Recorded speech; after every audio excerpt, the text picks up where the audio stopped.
Ora, muito boa tarde, bem-vindos a este webinar, esta parceria entre a Proteste Invest e o ECO, para discutirmos e analisarmos segurança social, a sua sustentabilidade, o futuro, as condições de financiamento e nesta nossa conversa temos, eu diria, se me permitem a expressão, um painel de luxo. Temos primeiro Álvaro Santos Pereira, Susana Peralta, João César das Neves e Paulo Trigo Pereira, que são os nossos convidados para o debate. A todos, desde já, agradeço a vossa disponibilidade para estarem aqui connosco nesta próxima hora. Eu sou o António Costa, sou o diretor do ECO, mas vamos começar primeiro por um ponto fundamental, com o João Peixoto, do ISEG, para nos falar e nos fazer uma apresentação sobre demografia. Na verdade, sabemos que a segurança social e as condições de financiamento, sustentabilidade da segurança social estão obviamente muito dependentes da demografia e daí considerarmos que começarmos com esta análise, diria mais abrangente, ampla, nos vai permitir nos dar também pistas de discussão e de reflexão para este nosso debate. A quem nos está a seguir no Facebook ou via Vimeo, pode colocar, e Zoom, pode colocar questões por escrito, enfim, ser-me-ão entregues e eu, obviamente, terei a oportunidade de selecionar algumas que colocarei também aos nossos convidados e peço apenas, obviamente, que se identifiquem para também poder partilhar com quem está a assistir este nosso webinar, possa saber quem é que fez a pergunta. Mais uma vez, muito obrigado a todos pela vossa presença. Comece por si, João Peixoto. O que é que nos diz sobre o estado da demografia e perspectivas? Ora bem, boa tarde a todos e a todas. Quero começar por agradecer o convite amável da Proteste Invest, do Jornal ECO. Vou partilhar uma apresentação convosco.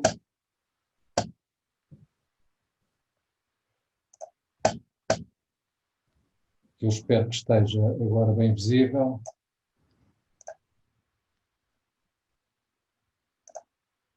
Espero que esteja visível. Pronto, tentarei ser breve, eu também tenho muita curiosidade para ouvir os comentadores de luxo que vêm a seguir, portanto tentarei também não desmobilizar a audiência.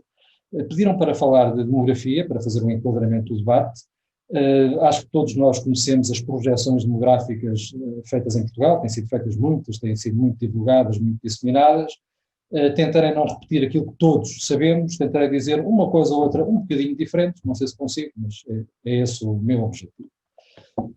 O primeiro ponto que eu queria começar por discutir convosco e por vos apresentar é esta coisa bizarra de os demógrafos olharem para o futuro de uma forma muito diferente dos outros cientistas sociais. E se pensarem um pouco nisto, verão que as diferenças são enormes. Eu sou sociólogo, minha formação em Sociologia, nós em Sociologia não prevemos nem projetamos. Nós já achamos muito difícil explicar o passado, quanto mais antecipar o futuro. Os economistas, no máximo, prevêem um ano, fazem as forecasts de um ano, nunca muito mais do que isso. Os demógrafos estão perfeitamente desarraigados nestas coisas. Nós fazemos projeções a décadas de distância, a última projeção do INE vai até 2080, o que parece quase absurdo. Naturalmente, nenhum de nós sabe o que vai acontecer amanhã, quanto mais projetarmos uma população a décadas de distância. É certo que os demógrafos não fazem previsões, fazem projeções, estabelecem cenários. Ora, na prática, o cenário central das projeções demográficas acaba por ser entendido como uma espécie de previsão. Eu devo dizer, o ponto que eu quero discutir aqui convosco é que estas previsões, enfim, projeções demográficas, devem ser levadas a sério. Todos os exercícios que têm sido feitos anteriormente têm confirmado que as projeções acabam por bater certo. No caso das Nações Unidas, há aqui no último ponto deste slide, eu digo-vos isso, enfim, têm sido feitos alguns exercícios comparativos entre aquilo que o ONU projeta e aquilo que se passa e, na maior parte dos casos, o erro é reduzido. O que eu vos vou apresentar agora de seguida é um pequeno exercício de uma projeção que as Nações Unidas, com base em dados portugueses, fizeram em 1990 acerca do que se iria passar hoje com a população portuguesa. Enfim, uma projeção a 30 anos de distância que, para um economista, é audacioso, para não dizer mais. Ora bem, o grau de rigor da projeção das Nações Unidas em relação à evolução da população portuguesa é notável. Há um pequeno desvio de 5% ali por volta de 2010, mas no final da projeção o erro é de 1,5%. Tomaram muitos outros cientistas sociais acertar tão bem o que se vai passar daqui a 30 anos do que as Nações Unidas. Poderiam dizer, mas isto é para o geral da população, para os diferentes grupos não é bem assim. Mas até para os diferentes grupos, grupos de idade neste caso, eles acertaram razoavelmente. Isto é, há 30 anos, quando eles projetaram o que se passou a seguir, a projeção está azul tracejado, a realidade está a laranja. Enfim, verão que no caso dos mais jovens, as Nações Unidas foram otimistas, enfim, fizeram aqui uma projeção por excesso, enfim, o valor deles é 21% mais alto do que a realidade veio a ser. Nos idosos foram pessimistas, eles não pensaram que o envelhecimento fosse tão grande como foi, erraram em 29% por baixo. Na população adulta e idade adulta acertaram no alvo. Há um erro no caminho, na viragem do século, se calhar por terem subestimado a imigração estrangeira que nós tivemos, eles erraram, mas no final do período é notável a precisão enfim, se os demógrafos fizerem tiro ao alvo, a garantia que eu vos dou é que têm uma forte probabilidade de acertar a décadas de distância. Todos nós sabemos, os demógrafos não têm nenhumas artes que os outros cientistas sociais enfim, não tenham, com certeza que a incerteza é grande, aumenta quando os dados são maus, quando estamos a meio de períodos censitários e não sabemos exatamente o que é que está a passar, o que é que o próximo censo nos vai dizer, quando estamos a projetar países ou regiões ou localidades ou cidades, naturalmente aí a imprevisibilidade é bastante grande, quando estamos a projetar grupos de idade específicos, quando aumentamos o período de projeção e, que é o último ponto deste slide, um ponto que não devemos esquecer, os cenários das projeções muitas vezes são feitos para os evitarmos. Quando nós fazemos cenários de evolução da população portuguesa, muito do objetivo do cenário é exatamente fazer com que não aconteça. E há alguns cenários indesejáveis, como já vão ver de seguida. Do que é que depende o rigor das projeções? O rigor das projeções depende naturalmente de haver uma boa técnica, com certeza, sem uma boa técnica isto não existe. Agora, mais do que uma boa técnica, as hipóteses de evolução têm que ser razoáveis. Na prática, o que os demógrafos fazem é antecipar a evolução da fecundidade, esperança de vida e migrações. Enfim, têm que corrigir as anteriores, consultar especialistas. Agora, o último ponto que está aqui neste slide é um dado que favorece claramente os demógrafos, que é a estabilidade a longo prazo dos fenómenos demográficos. Os gráficos que vos vou apresentar em seguida mostram que quase nada se passa em demografia. Tudo em demografia é extraordinariamente estável, ao contrário das notícias dos jornais que nos vão entrando pela janela dentro. Primeiros dados, índice de fecundidade, esperança de vida à nascença em Portugal nos últimos 60 anos. São de uma estabilidade impressionante. A esperança de vida tem aumentado gradualmente, como se não se tivesse passado nada. Tivemos uma ditadura, uma democracia, golpes de Estado, crises, FMIs, não se passou nada com a esperança de vida. O índice de fecundidade tem umas pequenas oscilações conjunturais, a seguir ao 25 de Abril há ali uma pequena euforia com a Revolução. Na crise de 2013, 2014 temos uma pequena depressão, mas o índice de fecundidade não, enfim, muito pouco sensível à conjuntura. O mesmo se passa com dois indicadores muito conhecidos em demografia, que é o índice de envelhecimento e o índice de sustentabilidade potencial. O índice de envelhecimento está azul, cresce como nada se passasse nos últimos 60 anos. O índice de sustentabilidade potencial, que está na escala direita deste gráfico, que mede a proporção de adultos em relação a idosos, diminui como se nada se passasse, e daqui a pouco tenho um gráfico, uma projeção deste valor, para verem o que é que nos espera em relação a isto. Isto é, não é muito complicado um demógrafo projetar a longo prazo, porque a estabilidade das tendências é tão grande que não é muito difícil antecipar. A grande dificuldade, muitas vezes, é a variável migratória. Nas migrações é que temos naturalmente dificuldade. As migrações, o que está aqui a ver neste gráfico, essas sim são cíclicas. Se olharem para a evolução das migrações dos últimos 60 anos, veem lá a história de Portugal. O retorno das ex-colónias, a imigração para a França nos anos 60, a euforia da viragem do século. Agora, se olharmos para o saldo natural, não se passa nada. Nas migrações as coisas complicam um bocadinho. Agora, as migrações não pesam assim tanto em demografia, não são elas que vão resolver os problemas demográficos em Portugal. Tenho então aqui alguns dados, basicamente para relembrar quem está a ouvir e a ver-nos, para vos relembrar dos dados que, neste caso, o INE nos tem apresentado, mas também vos devo dizer, todas as outras projeções conhecidas, feitas por académicos e outros, acabam por ser muito semelhantes às do INE. As nossas hipóteses são muito semelhantes, as nossas técnicas são muito semelhantes, não há grandes diferenças. Em relação ao total da população, a partir do que nos espera, até 2080, é um declínio da população continuado. O cenário central está a azul, é o tal, enfim, aquilo que se espera, a nossa previsão, entre aspas. O cenário alto está a verde, enfim, se os nascimentos aumentarem um bocadinho, se tivermos mais pessoas a entrar e menos pessoas a sair através de migrações, aumentamos, mas nada de espetacular.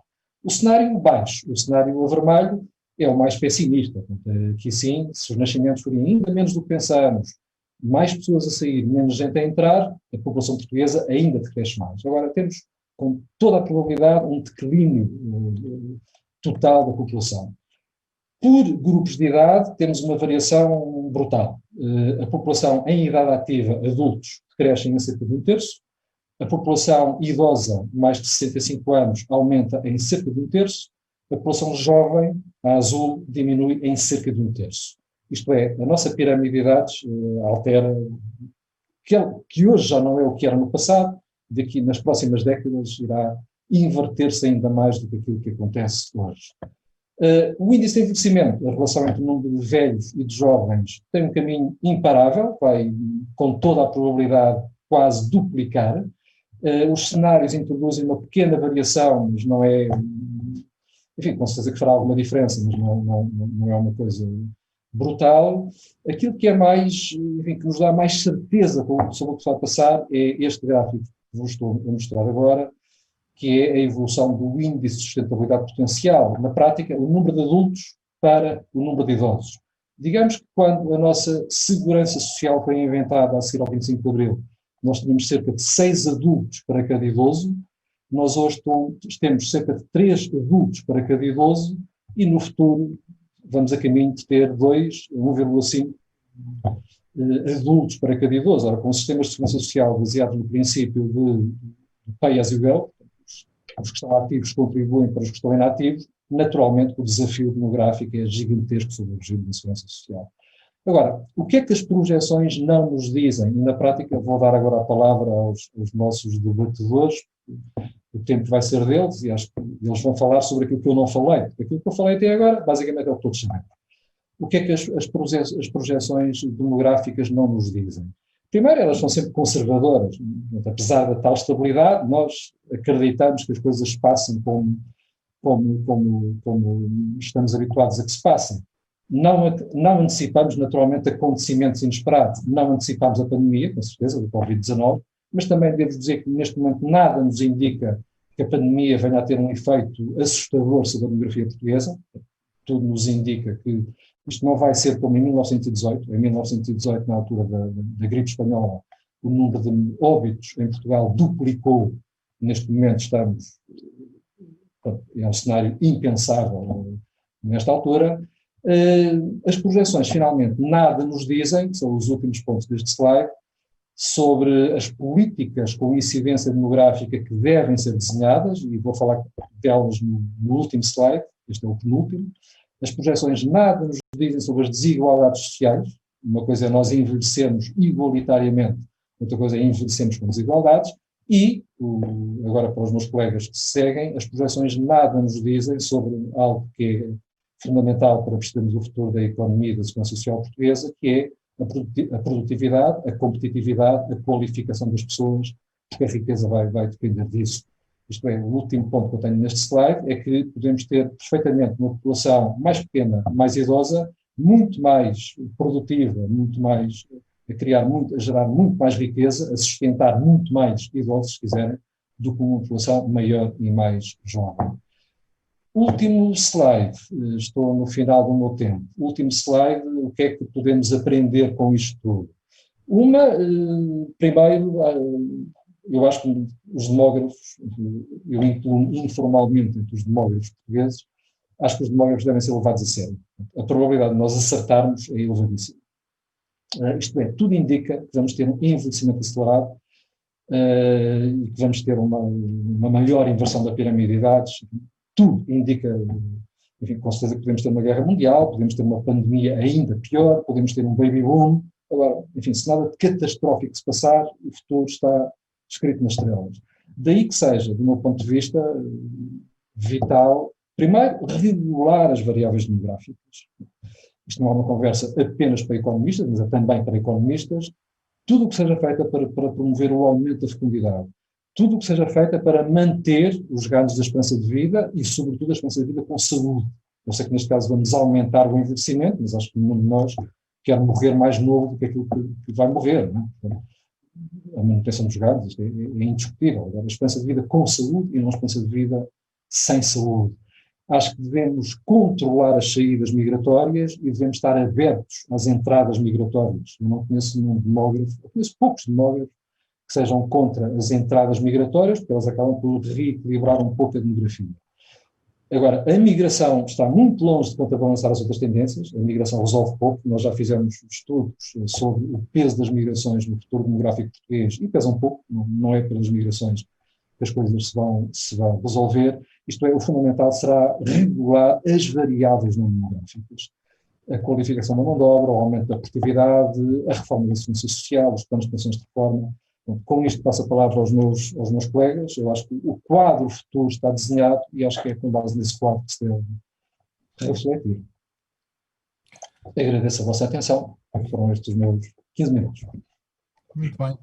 Muito obrigado, João. Enfim, eu quero deixar desde já 2 notas. E a apresentação é a evidência de uma delas. O João também faz parte deste painel de luxo que aqui está e as reflexões são seguramente muito úteis para a discussão que se vai seguir e à qual o João também se poderá juntar, se assim o entender. Segunda nota, quase em provocação aos nossos convidados economistas, se calhar devíamos ouvir mais os demógrafos. Acertam mais, não é? Enfim, mas isto é uma provocação, se quiserem, jornalística. Enfim, cá temos também as nossas dores jornalísticas e portanto, também, mas de qualquer forma, agora mais a sério, sublinho a importância de ver e de constatar que as previsões dos demógrafos, com base, obviamente, em dados que existem e com as limitações que o João, de resto, também identificou, são suficientemente robustas para serem levadas a sério e para serem tidas em conta nas políticas públicas. Vou começar por desafiar o Álvaro Santos Pereira, que, como sabem, está na OCDE, a refletir connosco sobre o futuro, eu diria o presente e o futuro da segurança social, e deixo-lhe uma nota, seguramente trará também o seu ponto de vista, mas com uma nota que é uma fatalidade reformar o sistema, ou, como dizia o João, uma população mais pequena como aquela que nós antecipamos para o país e mais velha. Pode ser compatível com a manutenção de um modelo económico mais produtivo e assim capaz de financiar o sistema de segurança social tal como temos hoje. Álvaro. Muito obrigado, António, e obrigado não só a João, mas também queria saudar todas as pessoas no painel. Eu acho que é importante dizer primeiro que, tal como os demógrafos, os economistas também pensam em décadas, ou pelo menos deviam pensar em décadas. Eu vou partilhar agora o meu ecrã, porque acho que é importante falarmos um pouco, mas nós queremos pensar sobre a competitividade da economia, sobre a dívida pública, temos que pensar em décadas, não podemos pensar simplesmente a muito curto prazo. E eu gostaria de mostrar só uns slides para mostrar exatamente não só o impacto da demografia na segurança social, mas também pensar um pouco nas questões da dívida pública e da sustentabilidade da segurança social.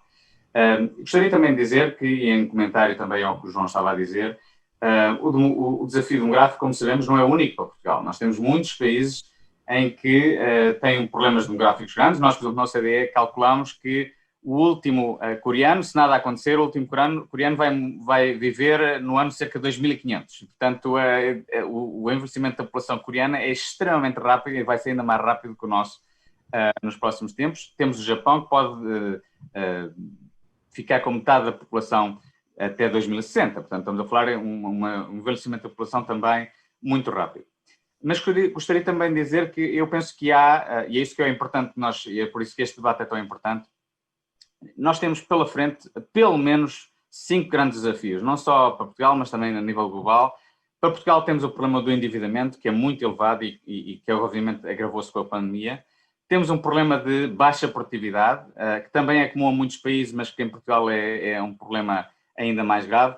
E depois temos problemas como resolver, como mitigar a questão das alterações climáticas, o envelhecimento da população, que é o que estamos aqui a falar, e também a questão da digitalização. Obviamente hoje estamos a falar sobre o envelhecimento da população. Este gráfico que eu estou a mostrar aqui mostra o rastro de dependência, no fundo é o que o João estava a mostrar também. Comparativamente Portugal e a OCDE, nós temos um rastro de dependência dos idosos dos jovens em relação aos idosos, que é muito mais elevado em Portugal. Podemos ver também isto em comparação de Portugal com outros países. Nós, como eu disse, só a Coreia, a Espanha e o Japão têm rastros de dependência, ou vão ter rastros de dependência em 2050 maiores que o nosso. Importante, eu acho que isso é fundamental, a força de trabalho, portanto, como o João estava a dizer também, vai diminuir muito. Este é um gráfico que mostra o que nós calculamos que vai acontecer ao nível da força de trabalho, mantendo as previsões atuais, a força de trabalho portuguesa. Gostaria de dizer que no âmbito da OCDE, a força de trabalho portuguesa vai ser a que vai diminuir mais, com a exceção da Letónia. Portanto, nós vamos ter um decréscimo da força de trabalho portuguesa muito acentuado e muito rápido. Portanto, o pior decréscimo de toda a OCDE, com exceção da Letónia. E depois é o próximo gráfico, que é o mais importante, estes são cálculos novos, portanto, nós tentámos mostrar exatamente o que é que se passa, o que é que poderá acontecer com a dívida pública. Portanto, no fundo, esta é a trajetória da dívida pública portuguesa. A linha azul mostra aquilo que nós pensamos que poderá acontecer, nós estimamos que está a acontecer no fundo no cenário base, e se houver um esforço de consolidação continuado, mas, no entanto, nós no esforço de consolidação, quase sempre, e na trajetória da dívida pública, não tomamos em linha de conta os custos do envelhecimento, ou seja, quanto é que nos vai custar mais a segurança social e quanto mais nos vai custar também o sistema de saúde. E isso é, como disse, a linha verde, como podemos ver, a dívida pública portuguesa, a dívida pública portuguesa estima-se que vai aumentar a partir de 2030 por causa dos custos de envelhecimento da população. E se nós tivermos, para além disso, menos prudência fiscal, então a nossa dívida pública vai tornar-se ainda mais explosiva. Portanto, isto é um problema grave. Também para o debate, acho que é importante falarmos no outro tema, que é a baixa poupança que nós temos no nosso país. E isso também tem a ver com, no fundo, uma reforma da segurança social, que tem, no fundo, este gráfico mostra o que é a poupança das famílias em relação à União Europeia. Nós poupamos cerca de metade do que poupa a União Europeia, e em parte tem a ver também com o próprio sistema de pensões, que não incentiva muito a essa poupança.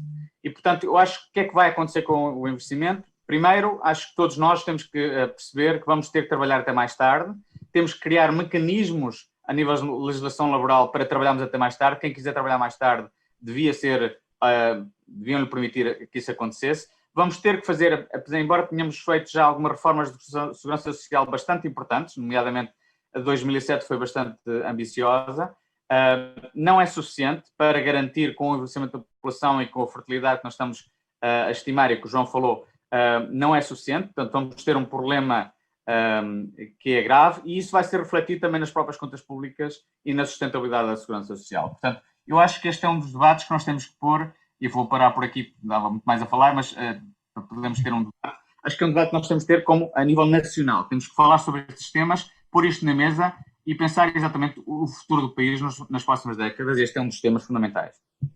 Álvaro, obrigado.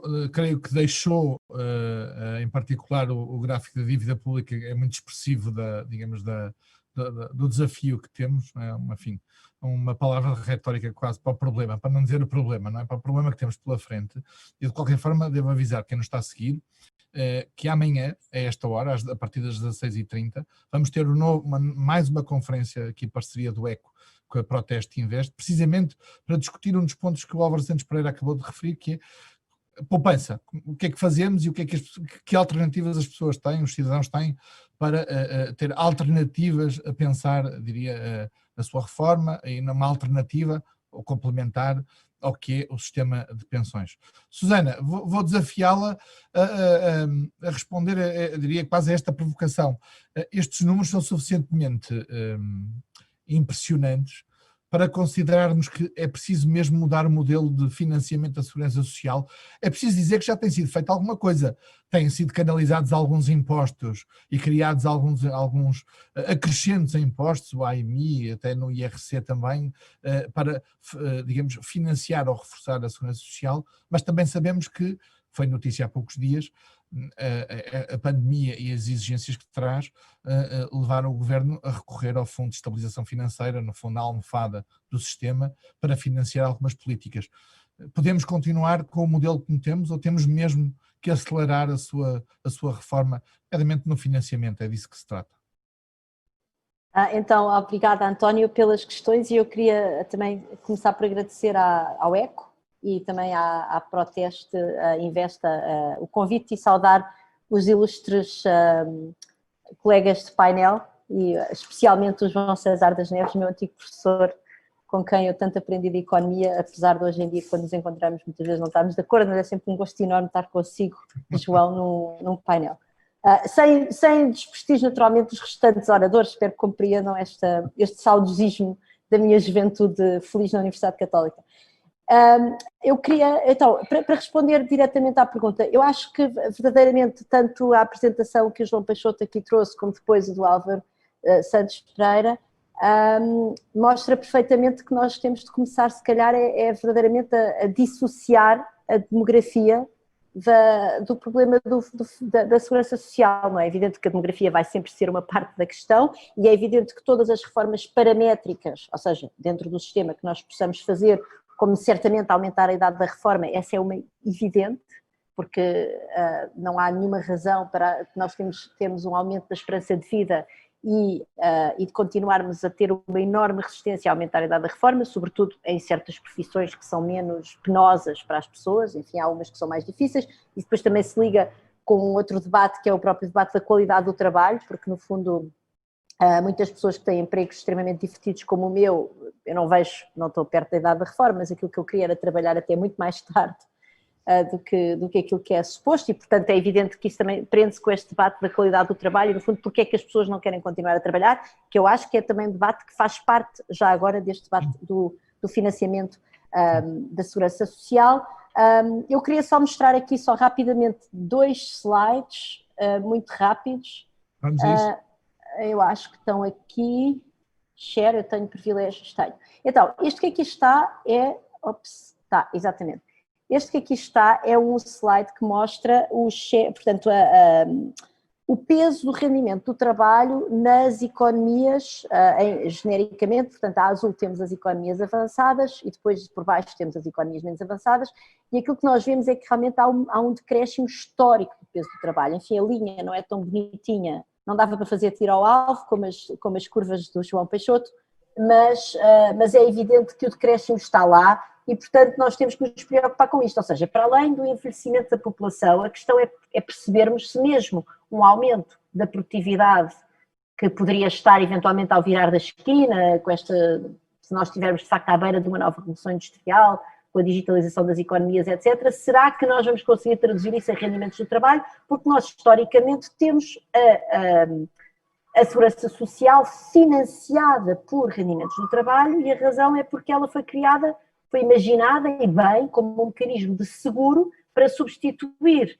o rendimento das pessoas em situações de incapacidade para o trabalho e, portanto, no fundo é toda uma arquitetura que está montada em cima dos rendimentos do trabalho e para substituir rendimentos do trabalho. Faz sentido que continue a ser para substituir rendimentos do trabalho, porque o capital, se existir, continua a dar rendimento mesmo que a pessoa não esteja ativa, mas o rendimento do trabalho para por muitas razões e não é só a razão da velhice. A questão é que nós temos provavelmente que começar a dissociar o financiamento da segurança social dos rendimentos do trabalho. Portanto, isto é algo que nos devia preocupar e depois há outra questão que nos devia preocupar, que é esta questão da robotização. Portanto, nós, enfim, hoje em dia, depois da pandemia, nós andamos sempre a falar da digitalização como uma grande uma grande oportunidade para as economias, e é certamente uma excelente oportunidade para as economias, mas é preciso nós pensarmos que há 2 ou 3 anos nós andávamos a falar dos robôs como ameaças ao emprego. E, portanto, aquilo que nós vemos é que, de facto, nós temos tido, enfim, uma robotização da economia. Estes são os robôs por 1000 trabalhadores, e é tirado de um paper do Acemoglu com o autor dele, que é o Restrepo, que se chama Robots and Jobs, portanto o título é bastante sugestivo, e o que nós temos aqui, que nós vemos é que realmente a Europa é muitíssimo mais robotizada do que os Estados Unidos, embora isto acabou em 2015, os Estados Unidos são equivalentes aproximadamente ao 30º percentil na Europa, portanto enfim, a Europa, que é o espaço económico onde nós nos inserimos, é muito robotizada, e os mesmos autores têm um outro artigo que se chama Demographics and Automation, onde eles mostram, e este slide está um bocadinho pequeno, mas é porque tem 2 painéis, mas eu vou aumentá-lo, e eles o que mostram aqui é que, para ser breve, as economias mais envelhecidas são também aquelas que substituem por mais robôs, e eles têm aqui vários exemplos. Está aqui o exemplo da Alemanha, portanto, do painel A, o que nós temos aqui é um rácio de envelhecimento da população, o rácio dos trabalhadores mais velhos relativamente aos trabalhadores de idade, meia-idade, e do lado direito temos os robôs por 1000 trabalhadores. E, portanto, por exemplo, nós vemos aqui a Alemanha, que é um país especialmente, está cá em cima, e depois também aparece aqui cá em cima na curva dos robôs. E, portanto, eles depois, enfim, desenvolvem uma teoria, não vou agora aqui entrar nos detalhes da análise dos autores, mas eles desenvolvem uma teoria em que eles dizem que é precisamente quando faltam trabalhadores de meia idade, que são os trabalhadores que têm suficiente precisão para conseguir fazer as tarefas mais repetitivas, que no fundo há uma tendência para haver uma maior substituição por robôs. E, portanto, isto quer dizer, o que é que este paper tem de preocupante, este artigo, peço desculpa, esta análise destes 2 autores, tem de preocupante assinalar uma relação entre o próprio envelhecimento e a questão da robotização, que por sua vez levará a uma suposta diminuição dos empregos, embora, enfim, aqui nós estamos num domínio perigoso, porque estamos a tentar fazer tiro ao alvo e os economistas não são tão bons como os demógrafos, certamente.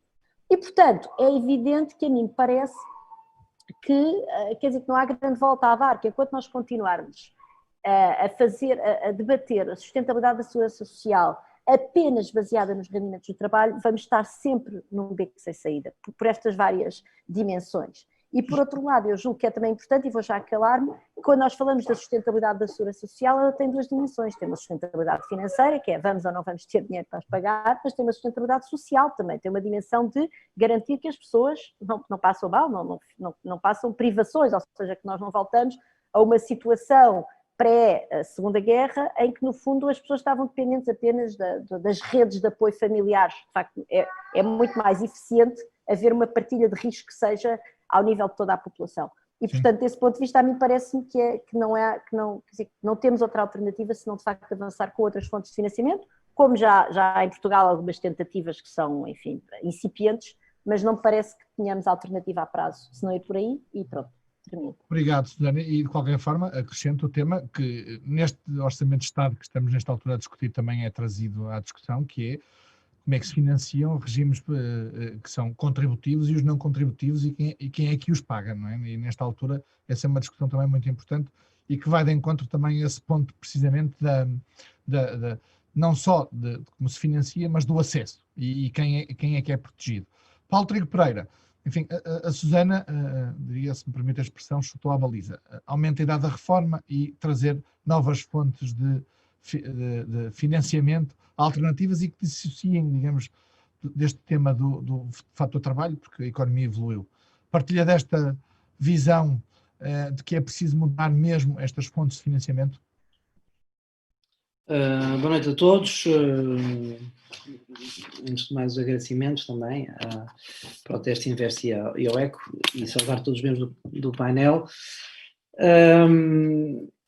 Eu partilho, bom, em primeiro lugar, quer dizer, acho que estamos aqui com um problema sério,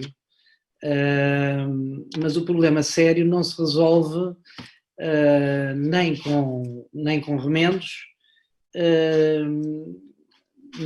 nem com uma alteração substancial do modelo que temos agora, que não há condições para o fazer. Posso explicar porquê, mas não há condições para fazer uma alteração substancial do modelo.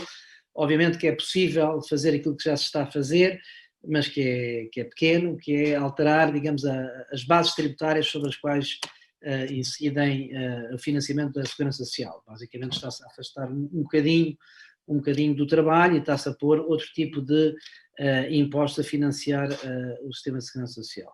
Mas a questão para mim fundamental da sustentabilidade da segurança social passa por outra coisa, quer dizer, passa por nós conseguirmos ter políticas de médio e longo prazo em Portugal, coisa que não temos, ao nível da natalidade, ao nível migratório, ao nível do crescimento e ao nível da produtividade e da competitividade. Portanto, a sustentabilidade da segurança social existe se nós conseguirmos resolver estes problemas.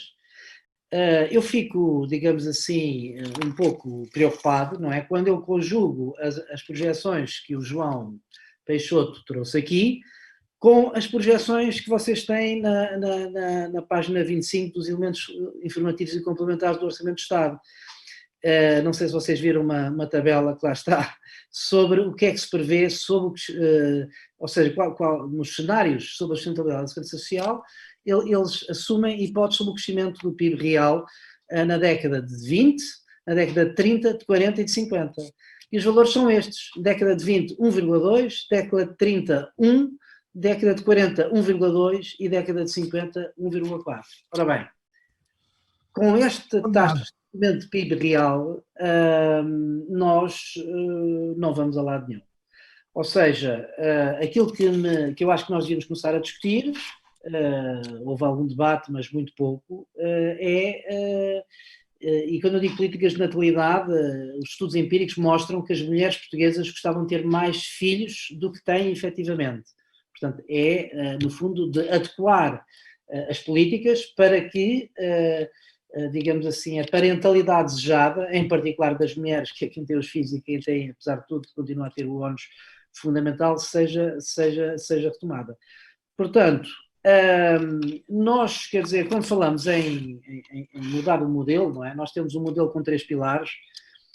O pilar que é contributivo e não contributivo, portanto, o contributivo do PSU é o que é o fundamental, e depois temos o segundo e o terceiro pilar.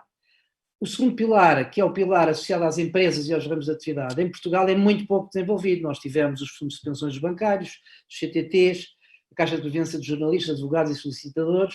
Bom, este também está ligado, de certa maneira, ao trabalho, mas está muito pouco desenvolvido em Portugal. E depois temos um terceiro pilar, curiosamente, que é a da capitalização privada.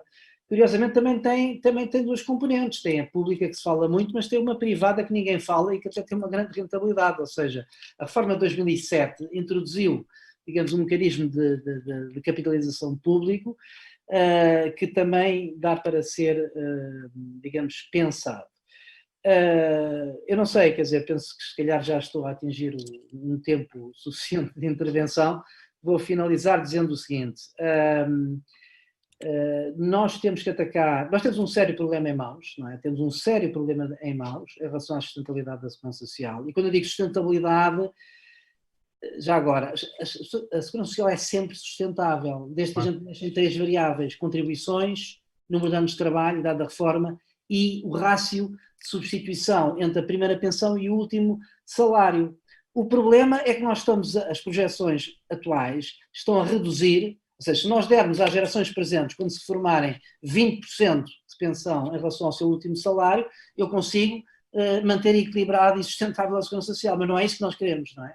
E, portanto, nós temos de facto aqui um problema sério em mãos, e aquilo que me preocupa é a ausência de debate público e político sobre esta questão em Portugal.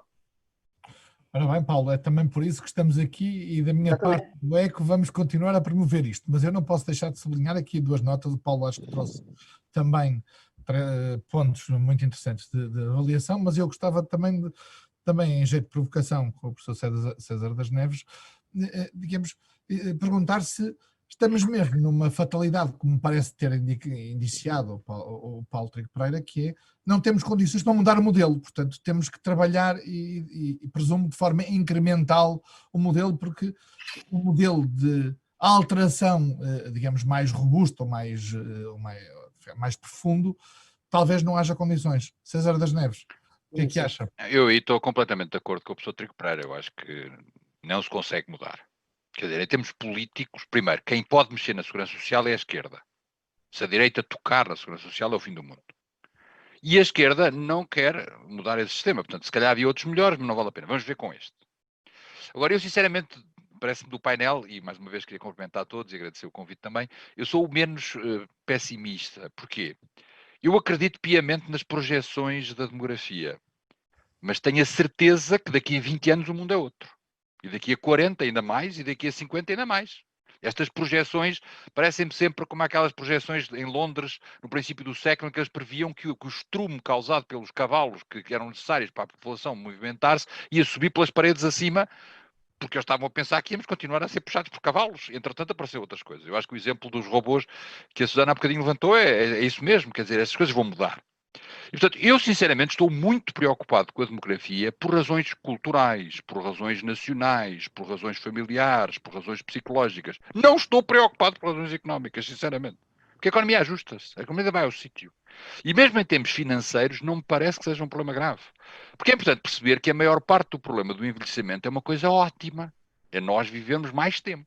Como é que é coisa ótima, a melhor coisa que nos pode acontecer, vamos todos viver mais tempo que os nossos avós, em média, eu posso morrer amanhã, mas em média, como é que a melhor coisa gerou o melhor problema que nós temos? Quando esta coisa acontece, eu digo sempre aos meus alunos, há um elemento fundamental que é estupidez.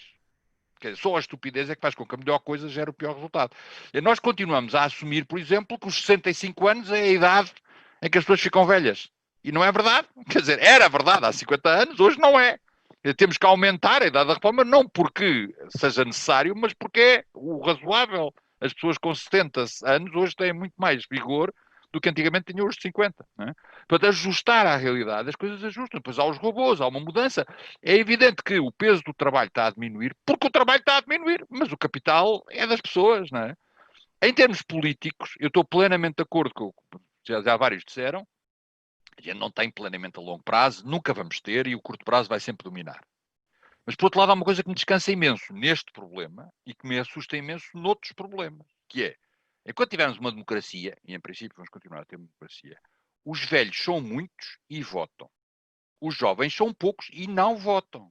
Portanto, eu não estou preocupado com os velhos, sinceramente. Quer dizer, os velhos vão conseguir sempre que o sistema político trate deles. Eu estou preocupado com os jovens, que já hoje são altamente prejudicados, andam aí à procura de empregos sem possibilidade nenhuma de segurança, têm todas as leis a proteger os velhos, a taxa de pobreza que desceu brutalmente nos velhos e subiu nos jovens. Quer dizer, são estas tendências que me preocupam relativamente ao futuro.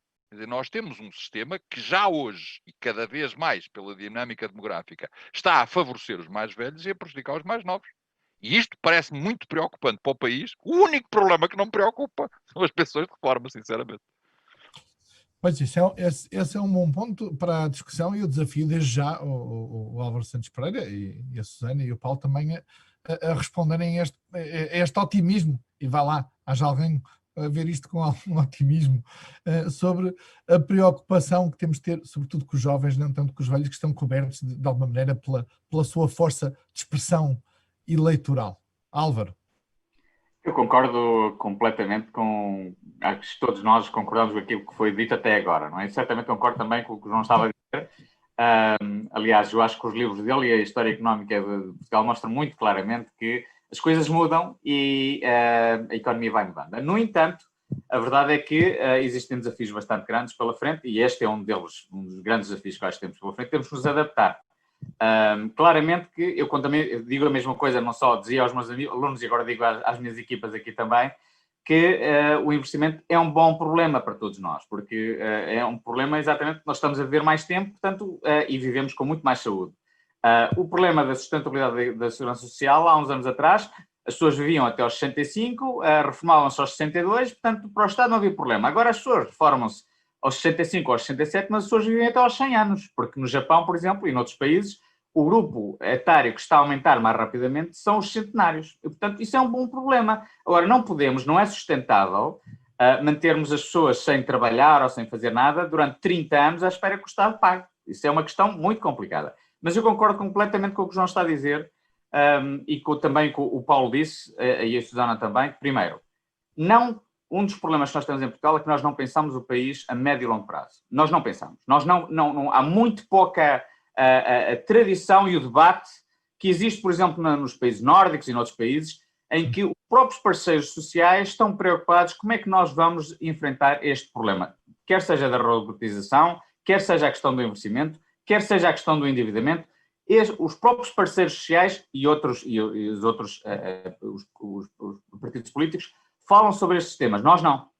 Nós quase sempre pensamos um pouco ou estamos preocupados com a espuma dos dias e não pensamos o que é que poderá acontecer nos próximos tempos.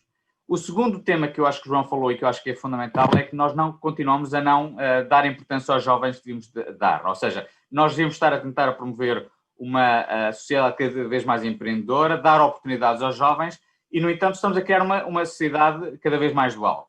Alguns têm os direitos todos, outros não têm quase nenhum direito. Ou seja, se alguém tem os contratos permanentes, são os mais velhos. Os que têm os contratos temporários são os mais novos. Se os mais velhos conseguem ter as casas e vão ter as pensões que vão ter direito, os mais novos podem não ter.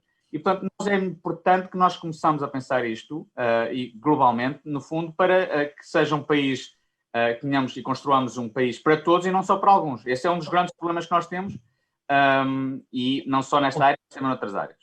Deixe-me então, para concretizar, a Susana trouxe um tema que me parece interessante, que é dissociar o tema da demografia e arranjar outras fontes de financiamento. Parece claro para todos vocês, e quem nos está a ouvir pode incorporar, digamos assim, essa conclusão, a idade da reforma tem que aumentar, e parece mais ou menos óbvio. Enfim, já há mecanismos, se calhar não são suficientemente rápidos, até para responder à demografia que nós temos e felizmente ao aumento da nossa esperança de vida. Mas que tipo para ir de encontro ao modelo de financiamento, que tipo de impostos ou de financiamento é que a Segurança Social deve ter, para lá daqueles que têm hoje no regime Pay as you go, que é no fundo o que nós vamos, digamos, contribuindo mensalmente a partir dos nossos rendimentos? Álvaro. Eu acho que não tem que ser só a segurança social, tem que ser também mudar a questão do mercado de trabalho. Porque a legislação laboral tem que ser alterada para permitir, se as pessoas quiserem reformar-se mais tarde, poderem fazer isso. Nós temos que mudar os nossos sistemas de educação para termos mais aprendizagem ao longo da vida. E para as pessoas que se vivem até aos 100 anos, quer dizer, começou aos 50, pode pensar, bem, eu neste momento sou economista, mas eu quero ser outra coisa qualquer e vou mudar de vida. E tem que haver oportunidade para as pessoas poderem reciclar os seus conhecimentos e poderem, se quiser, partir para outra atividade. Eu acho que isso é importante. Mudar os próprios sistemas educativos acho que é fundamental. A nível do mercado laboral, penso que devíamos pensar numa reforma, no fundo, uma espécie de flexi-segurança. Temos que, obviamente, ver como é que financiamos isso, mas acho que seria algo importante. Para a segurança social, eu acho que o mais importante eu acho que o Paulo estava a falar sobre isso, sobre o terceiro pilar. Nós temos 9 mil pessoas nesse pilar, se me lembro dos últimos números que eu vi da OCDE, dos quais, nos últimos 5, 6 anos, só 4 ou 5 mil pessoas é que tiveram ativos a poupar aí.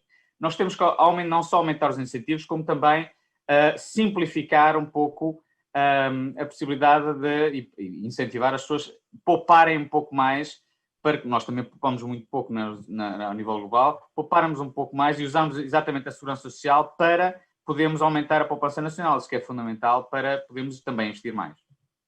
Susana, é possível manter a taxa de substituição que temos hoje, ou é previsível que tem mesmo que haver capacidade de poupança privada para que essa taxa de substituição seja, enfim, adequada para a manutenção de um nível de vida a que as pessoas se habituam durante o seu trabalho ativo, digamos assim?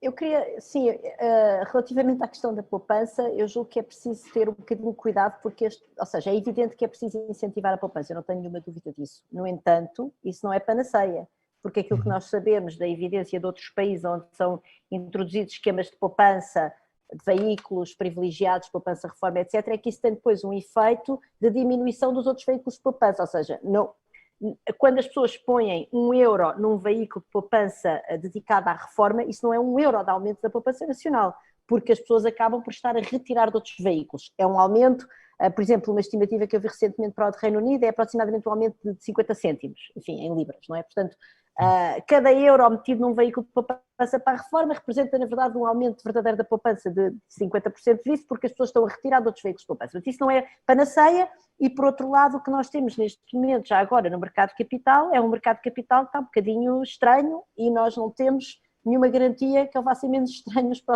na próxima década, vamos dizer. Porque quando falamos de mercado de capitais, falamos a longo prazo, não é? Não estamos a olhar para este ano. Mas tens razão, sim, é verdade, mas o que nós temos neste momento são taxas dos bancos centrais negativas, portanto o dinheiro sem risco não traz rendimento e, portanto, está a haver uma busca de risco nos mercados financeiros, que aliás já levou, por exemplo, a uma chamada de atenção nos Estados Unidos de vários responsáveis do FED a dizer que temos de começar a olhar para a gestão do risco no setor financeiro como um todo e não apenas focado na banca, porque de facto está a haver uma busca de risco, porque é através da busca de risco que se procura, que se vai buscar a rentabilidade, uma vez que ela neste momento nos produtos sem risco é negativa, enfim, é zero ou negativa, não é aí que vai ter. E isso é verdade, o que disseste, ou seja, o que importa é a rentabilidade a longo prazo, no entanto, no curto prazo, às vezes há fenómenos que fazem com que há um fundo de pensões que se estatela completamente e que deixa uma série de famílias sem comida. E, portanto, enfim, temos na mesma, o Estado tem na mesma depois de estar por detrás a suprir as necessidades dessas pessoas. Portanto, isso para mim é algo que nós temos de ter, ou seja, o veículo da poupança é super importante, mas não é a panaceia, também não nos vai resolver o problema. Eu julgo que aquilo que verdadeiramente nos protege do risco é este sistema de repartição que nós temos, que é um sistema de repartição mediado pelo Estado, e que de facto tem que repousar no rendimento que a economia está a gerar num determinado momento, o que tem aqui provavelmente a rendimentos do capital. Eu também queria dizer que a questão dos jovens para mim é absolutamente fundamental e aliás entronca nesta coisa da poupança, porque com que direito moral e quer dizer, com que possibilidade é que os jovens se vão pôr a poupar quando nós sabemos que os jovens estão sobre-representados nas pessoas que não têm vínculos de trabalho, portanto têm trabalhos precários, que não têm rendimentos permanentes, têm rendimentos flutuantes ao longo do ano, enfim, como é que as pessoas vão pôr a poupar? Quer dizer, quando nós temos, por exemplo, houve um estudo recente da Gulbenkian sobre isso, uma diminuição da população mais nova, as gerações mais novas que são proprietárias de casa, que é uma forma de poupar, enfim, muito corriqueira, muito acessível, vamos dizer, ao cidadão comum. As populações mais jovens têm uma diminuição substancial. Por exemplo, em 2001, 64% dos indivíduos com menos de 29 anos, segundo os censos, tinham casa própria. Em 2011 já íamos em 45%. E vamos ver o que é que vai acontecer em 2021. No entanto, os dados do inquérito às condições de vida e do rendimento dizem que neste momento estaremos nos 24%. Portanto, do que é que nós, quer dizer, os jovens vão se pôr a poupar? Como? Isso não me parece que seja uma possibilidade. Portanto, eu sou muito, muito sensível à questão dos jovens. Esta pandemia é terrível para os jovens a todos os níveis. Nós tirámos-lhes as escolas, temos uma situação que nós sabemos que entrar no mercado de trabalho numa situação destas de crise deixa cicatrizes, enfim, aquilo que nos dizem, as crises anteriores, embora, como o João Luís disse, isto muda muito, mas portanto, nós temos que realmente ter muito cuidado com os jovens e por isso é que eu gostava, se calhar, às vezes é útil pensarmos nisto numa espécie de redistribuição a duas dimensões. Há uma redistribuição que é intergeracional e aí é evidente que o que nós temos neste momento são as gerações mais velhas a sugar as gerações mais novas, eu não tenho nenhuma dúvida disso, incluo-me já agora nas mais velhas, acho que estou ali no limite, mas a pender para as mais velhas, portanto estou-me a fazer de exploradora e não de explorada, mas depois há uma dimensão intrageracional e é nessa dimensão intrageracional que nós temos que ir buscar as outras fontes de financiamento. E buscar as outras fontes de financiamento, não há dúvida nenhuma, é o capital, até porque, como o João Luís disse bem, o capital é detido pelas pessoas, é verdade, e portanto se o capital gera rendimento, o rendimento está lá,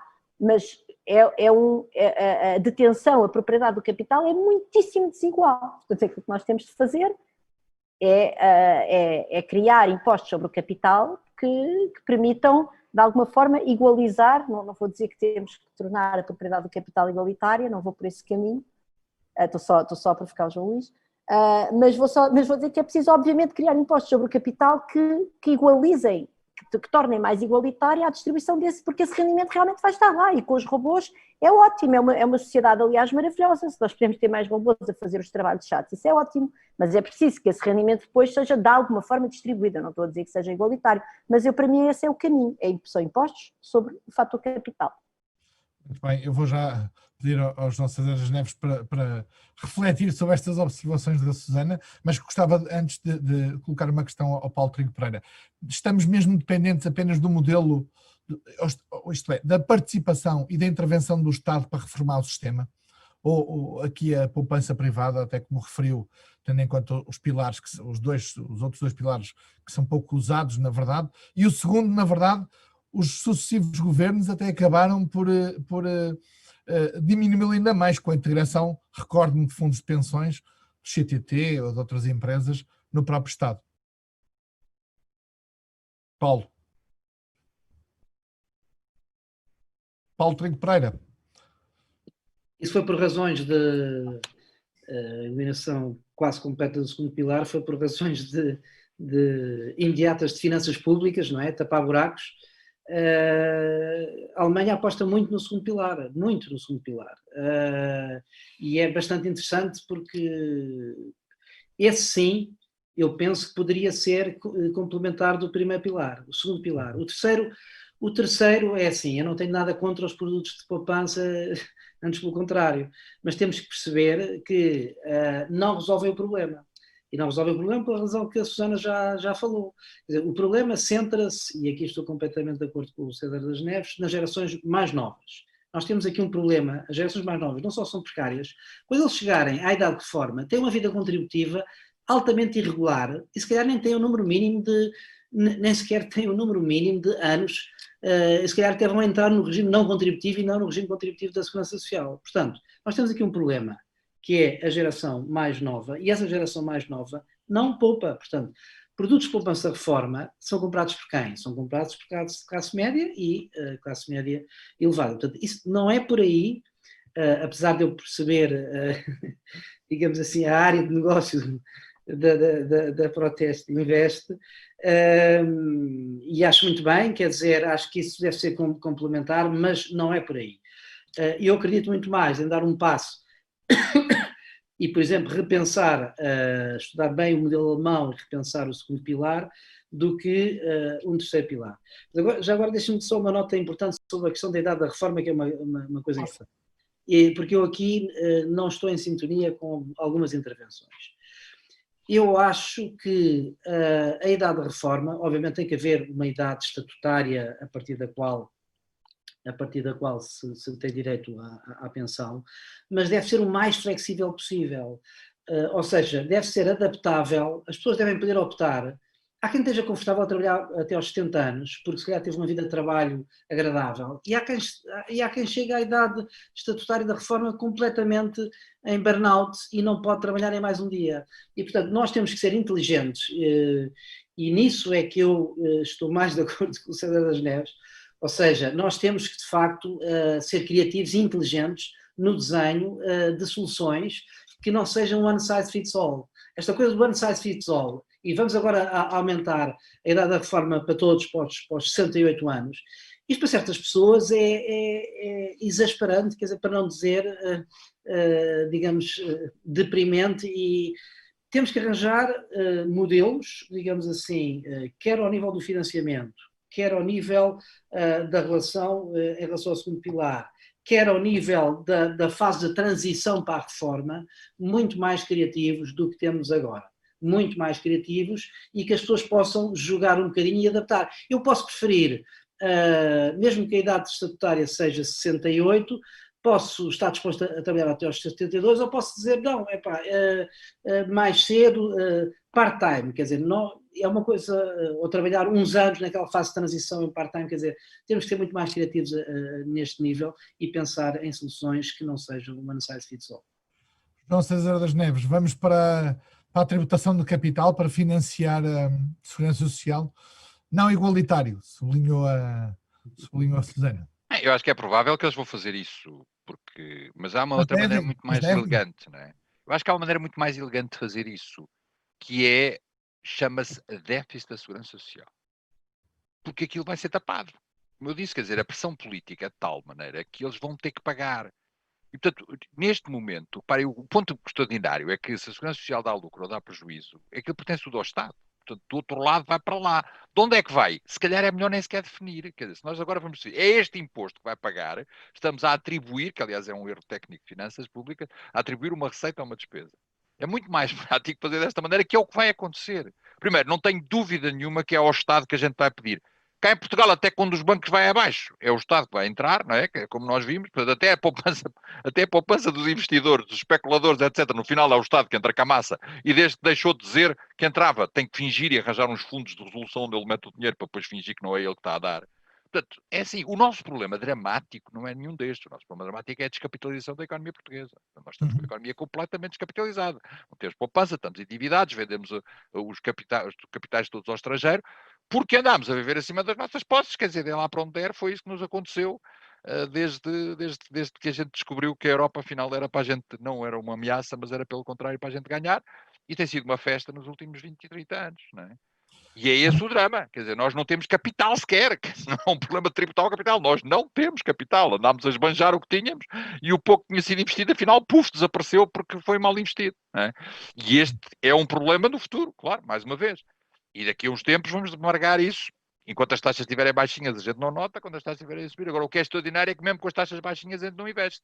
Quer dizer, não há investimentos, não há crescimento, não há, o crédito está todo virado para a imobiliário ou para o consumo, não temos crédito para as empresas. E, portanto, são estes sinais doentios que me assustam muito. A segurança social é uma parte desse problema, porque de facto é que problema de capitalização, e quando nós temos o país descapitalizado, isso também vai sofrer. Portanto, o meu problema não é se a gente tributa ao capital, o problema é se temos capital para tributar, que é o que me assusta mais neste momento. E vamos ver se dentro de 10 anos não vamos estar aqui a ter outra discussão sobre o capital que não se utilizou. Provavelmente. Na verdade, obviamente, a Segurança Social não cairá à falência porque o Estado estará cá e, portanto, vai o Estado à falência por natureza. Nós estamos a terminar este nosso interessante debate e temos aqui algumas perguntas e eu vou deixar... em particular uma que me parece interessante porque estamos a falar de segurança social, ou outras que fogem um pouco aqui ao nosso tema, mas tem a ver precisamente com esta idade onde estamos. Eu também já me incluo nessa de transição. Com a digitalização, pergunta Maria João Neto, a crescente digitalização da economia não cria um gap na geração que tem 60 anos e que vai ter que trabalhar mais 10 anos? E onde é que fica esta geração? Dou a palavra para respostas rápidas. Posso começar pelo Álvaro. Sim, esse gap existe, mas também é preciso criar condições para que as gerações mais velhas, neste caso, não fiquem para trás, não é? Porque senão acho que não é bom para ninguém. Acho que aquilo que eu tinha falado da aprendizagem ao longo da vida, a reciclagem de conhecimentos, o reskilling ou upskilling, como se diz na linguagem técnica, é fundamental. E, portanto, eu nessa área gostaria muito que nós, já há muitos anos que eu falo na questão de apostarmos a vocação na formação profissional e no sistema dual de aprendizagem para os mais novos, mas mesmo para os mais velhos, penso que a aprendizagem ao longo da vida é fundamental. Acho que quem tem 50 anos, 55 anos, 60 anos, como o João estava a dizer, acho que foi o João que disse, aos 65 anos as pessoas não são velhas neste momento, há 20 anos ou 30 anos atrás eram, eu acho que não são. Portanto, a flexibilidade que o Paulo estava a dizer a nível de idade de reforma acho que é fundamental, mas também é fundamental fazer com que a desigualdade que se está a criar a nível digital, que essas brechas digitais sejam mais fechadas, porque senão vamos ter um problema também grave para muitas pessoas que não vão conseguir estar a lidar com as novas tecnologias.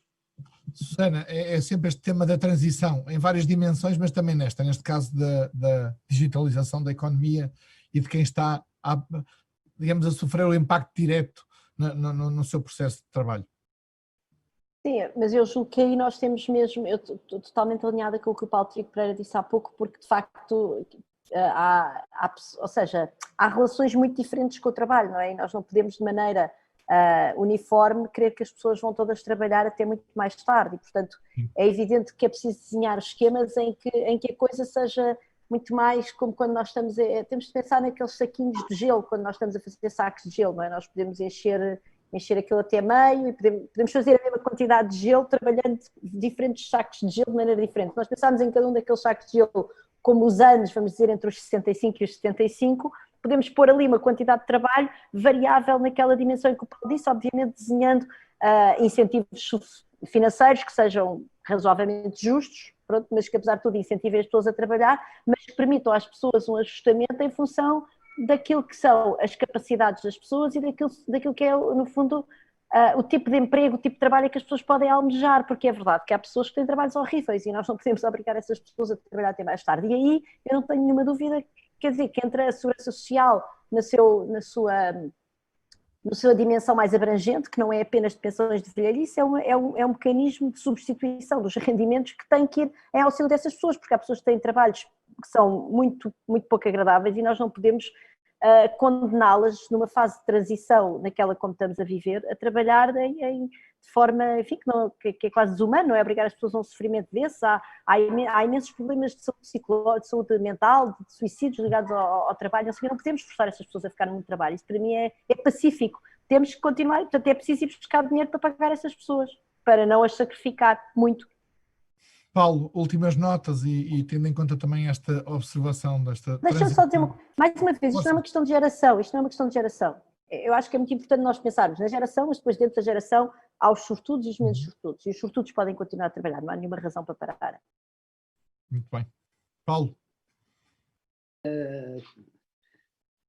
Ainda na mesma questão? Nesta questão? Nessa questão e umas notas finais, mas nesta questão para responder aqui à nossa telespectadora, se eu assim posso dizer, web viewer. Eu penso que a questão tem a ver também com as competências digitais de pessoas que já estão um pouco avançadas na idade. Isto tem muito a ver com a formação profissional, já agora, que eu acho que funciona muito mal em Portugal. Eu conheço a experiência da Alemanha e é fundamental, não é? Se nós estamos a pensar em prolongar, digamos assim, a idade média, digamos, de trabalho, sem que isso seja obrigatório, não é? Mas a idade média é fundamental que haja formação profissional, porque de facto o caminho da digitalização está cá, cada vez mais, quer dizer, é inevitável, é como a demografia, isso aí não há dúvidas nenhumas. Nós vamos ter uma economia muito mais digital e, portanto, agora, o que é importante era que que houvesse, que eu acho que não há, formação profissional dirigida a esses segmentos populacionais que têm mais dificuldades nessa dimensão para capacitarem essas pessoas para os novos desafios do mercado de trabalho. Muito bem.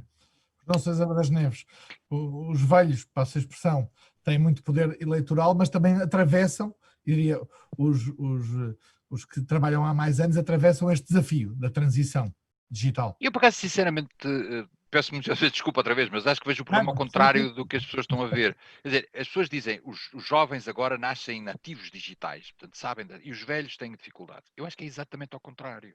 Quer dizer, toda a gente sabe usar um telemóvel. O Zoom a gente aprendeu de um dia para o outro. O problema é que os jovens não sabem ler um livro.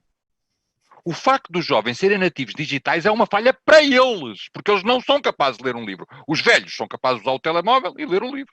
Portanto, eu estou muito mais preocupado com o futuro dos jovens, mais uma vez, do que com os idosos. É difícil usar o Zoom. Epá, hoje estas coisas digitais são user-friendly. Qualquer pessoa, rapidamente, mesmo até analfabeta, consegue rapidamente utilizar estas coisas. Até porque não é filmes, é vídeos, é coisas destas que as pessoas são capazes de usar. Agora, o que me assusta é que as novas gerações estão incapazes de ler qualquer outro meio que não seja esse. E isso é uma limitação para elas, não é uma limitação para os velhos.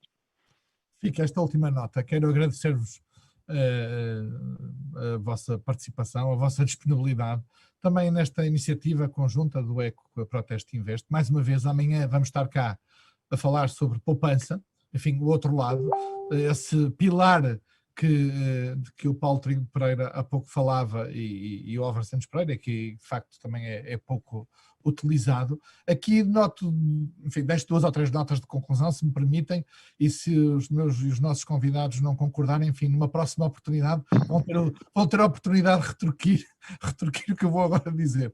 Enfim, vamos ter obviamente um aumento da idade da reforma, deve ser tão flexível quanto possível e em função da liberdade de escolha de cada um, tendo em conta as circunstâncias, obviamente, do país. Enfim, o tema que me parece também importante é do financiamento e da evolução para um financiamento, concluindo, parece-me também que todos concordam que não há condições, sejam políticas ou outras, para que o modelo seja digamos, reformado ou que se faça de facto uma ruptura no seu modelo de organização. Portanto, temos de trabalhar com o que temos e arranjar outras fontes de financiamento. Mas uma última nota, que eu acho que é muito importante, de facto, é que isto sem capital, o problema da segurança social acaba por ser uma consequência do que temos no país, do ponto de vista da criação, da produtividade, da criação, da competitividade, da criação de riqueza. Mais uma vez a todos, muito obrigado, e assim que nos esteve a acompanhar também, espero encontrá-los também amanhã a partir das 16h30 no site do ECO, no site da Proteste, também aqui nas redes sociais, no Facebook e no Vimeo. Muito obrigado a todos. Obrigado.